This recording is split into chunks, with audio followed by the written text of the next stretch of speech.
Yo, what's up, guys? Welcome back to the channel. APW Sports signing in for a Monday Night Raw recap.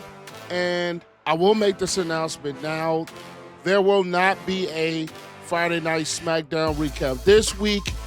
Fortunately, the Bears, fortunately, the Bears have their preseason finale this Friday. So I will be focusing on that.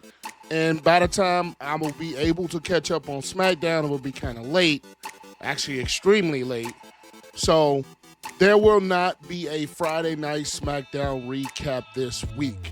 But let's get into what happened at Monday Night Raw. And I don't want to go in order for this particular thing. Is the main thing that I was coming into this episode wondering is, what is going to be the state of address for Naomi? And it is announced, and Big Jim announced that she is expecting a child. Now, the first thing I want to say is congratulations to both Big Jim and Naomi on bringing another precious life into this world and adding another member to the bloodline if it's not already 86,000 of them. But I am happy for Naomi and Big Jim. She has said that she, at some point, did want to become a mother, and now she is going to go through the process of finally being able to become a mother. So, yeah, I kind of hate it for a little bit because it was one of her best storylines and one of her best runs in her WWE career with her heel run as Proceed with Caution Naomi. I was really thoroughly enjoying her heel run. But bigger things than a wrestling ring happen in life. So I want to send my congratulations to Naomi and Big Jim on the announcement of their expecting a child. So, yeah, it kind of sucks for the heel run, like I said, but that is very most important. So I'm interested to see where they're going to go with the Women's World title now. I will say that. I'm interested to see what direction they're going to go. Stephanie Vaquer is the number one contender. She has her match at Clash of Paris. But the thing is, who is going to be her opponent, or how are they going to set up her match at Clash of Paris? And interesting that she wasn't on tonight's episode to kind of further that kind of a storyline of what's going to happen next with Stephanie. So I'm interested to see where the WWE was going to go with this. Now they have that unexpected pivot of Naomi being pregnant. So that was the first thing I wanted to get off during this episode, was congratulations to Naomi and Big Jim on them announcing that they are expecting. But they kick off the show with Seth Rollins and the Vision, and I might be alone in this. You guys leave your thoughts in the comments. I might be alone in this. Am I probably one of the only people that is not excited about this whole Vision, Paul Heyman and Seth Rollins and Bronson repairing? Am I the only one that feels, number one, I still don't like the fact that Seth has the title again. And two, it's just the thing with Seth Rollins' title runs, besides his first World Heavyweight title run, mainly that he has backup all the time. I mean, I get it, but it's just like, I'm the only one that's really not excited about this story and excited about his title run, because I feel like it's going to be another lengthy, long title run for Seth. And I have a feeling it's going to get stale at some point. Unless I have the feeling they're going to bring Roman Reigns to the picture around WrestleMania. I'm just not a fan of this storyline. I'm not a fan of this run. I mean, Seth Rollins is great, don't get me wrong. But it's just the whole situation of the title and how he came about it. Maybe it's just, I might be the only one, but this Vision is just not doing anything for me. But Paul Heyman was with Jey Uso coming out. Man, I will give Paul Heyman credit. Paul Heyman can sell you a damn match. Paul Heyman he can execute a damn promo. Because the way he was talking to Jim and the way Seth was hyping up Bron Breakker for their upcoming Extreme Rules match, man, they can sell a promo. They can give a promo.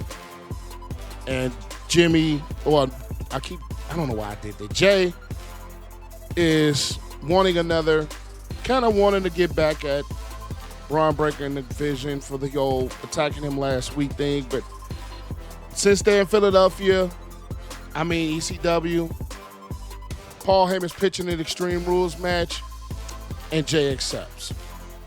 But then we have the Io Sky and the Kabuki Warriors backstage, where Io is telling the Kabuki Warriors to stay out of a raid with an upcoming match with Raquel Rodriguez. And our first match of the night was Io and Raquel. Another good match. Of course, Roxanne is going to stick her nose in. And Io ends up defeating Raquel Rodriguez with a moonsault. And, of course, Roxanne comes in and attacks. And what is a Judgment Day match? I've always said this. What is a Judgment Day match without shenanigans? But Io defeats Raquel, and then Roxanne comes in attack, only for Rhea to come in and make the save, which causes more friction between Io and the Kabuki Warriors. Mainly Asuka, who has a big issue with Rhea coming in to defend, when basically Asuka's like, you didn't want us to come to defend, but then you okay with Rhea. And Io starts to get upset about the whole bickering and back and forth backstage. And I have a friend of mine who pointed this out to me, and I think it's going to be right. I think it's going to be an Asuka heel turn at some point. I think it's an Asuka heel turn coming. Speaking of heel turns coming, Bayley, with this whole I just want to know, her heel turn is definitely coming. Without question, it's coming.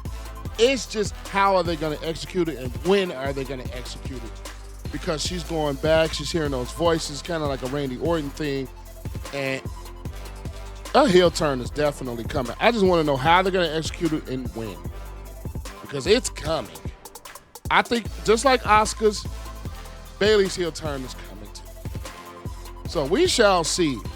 This women's division on Raw is kind of a bit all over the place. Now that you add Asuka being frustrated, Bayley potential heel turn, and now Naomi being pregnant, this women's division, I think, it's all over the place. And then you have Stephanie Vaquer looming, which she still doesn't have an opponent for Clash in Paris, which I think that might be for the vacant title. So that's none on that. Then we have LA Knight and CM Punk backstage, with basically CM Punk trying to convince LA Knight that to have Jey Uso's back to kind of help with them getting to Paris and kind of help with taking out the Vision. So, and then LA Knight wasn't buying it. But then we have the New Day and Grayson Waller come out before their match versus Penta, Xavier Woods' match versus Penta, with this whole morning thing. And I'll say this about the New Day. Am I the only one that believes this heel run is stale? The New Day heel run to me is absolutely stale, and it's not going nowhere. And I wish they would end it fast, because this whole morning thing has been going on way too damn long. Just like John Cena's heel run, this heel run for the New Day has gone completely stale. Buns, bonkers, garbage, trash. But then they have the match against Penta, which Xavier Woods was trying to get confirmation or trying to get the Mexican Destroyer banned. Then he went to the creator of the move, the Canadian Destroyer. But Penta ends up hitting the Mexican Destroyer to kick up the win against Xavier Woods.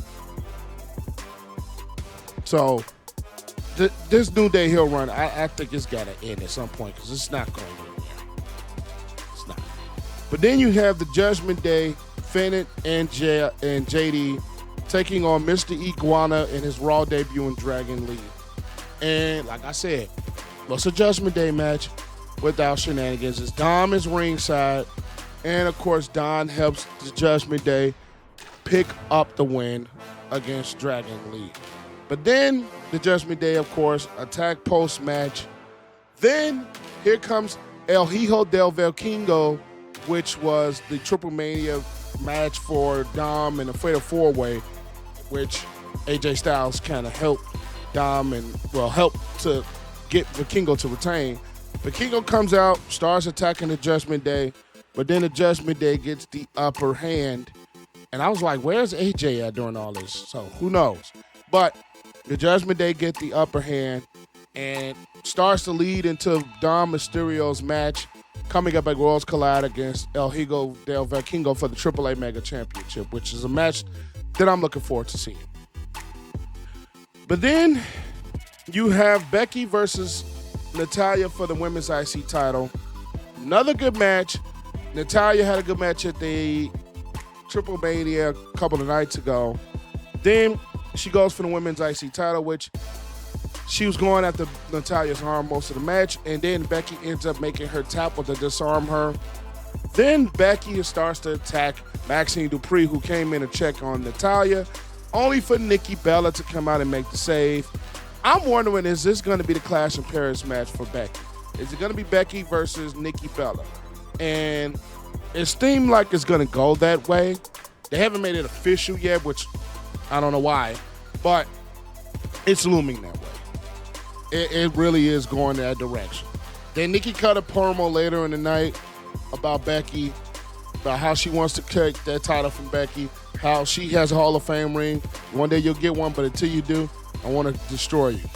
But then we have Sheamus and Rusev Sheamus backstage in the interview. Then comes Rusev during the interview. And I was just like, is this going to be a Clash of Paris match? And then it is.